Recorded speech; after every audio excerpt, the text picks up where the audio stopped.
Il-miżuri tal-Gvern fil-qasam soċjali biex dan jilqa' għall-effetti tal-COVID-19 ingħataw prominenza mill-Assoċjazzjoni Internazzjonali għas-Sigurtà Soċjali li għandha taħt il-protezzjoni tagħha bosta aġenziji u dipartimenti governattivi minn pajjiżi differenti.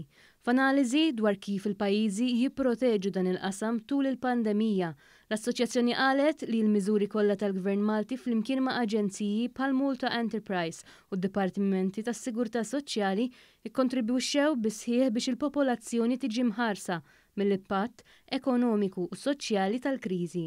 Dawn kollha kienu effettivi wkoll biex ir-rata ta' infezzjoni fil-pajjiż tinżamm baxxa biex jissalvaw mal-100,000 impjieg u biex 2/3 tal-impjegati fis-settur privat jirċievu għajnuna finanzjarja.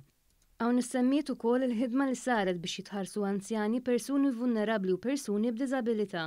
L-Assoċjazzjoni qalet ukoll li s-servizz pubbliku kien strumentali tul il-pandemija u l-effiċjenza li bih ġew ipproċessati l-benefiċċji se jawgura tajjeb biex in-normalità ġdida jkompli jissaħħu s-servizzi u l-amministrazzjoni b'mezzi elettroniċi u b'hekk titjib il-kwalità tas-servizzi li jieħu l-poplu.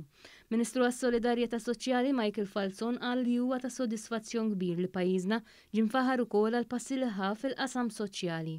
Kbur immens li ninforma parti mit-tim ta' dan id-Dipartiment ta' Servizzi Soċjali u ta' dawk kollha li flimkien ħedimna bżieda ma' xogħol kollu ieħor tas-soltu biex għenna li s-soċjetà tagħna hemm barra. Il-valuri soċjali kienu għadhom u se jibqgħu dejjem fil-qalb ta' dan il-partit, fil-qalb ta' dan il-gvern.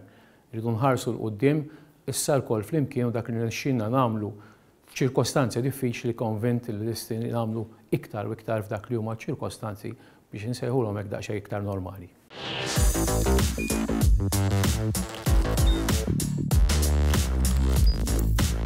Idħol fuq one.com.mt u hemmhekk tista' tara l-programmi kollha li jxandru fuq One permezz ta' One Play.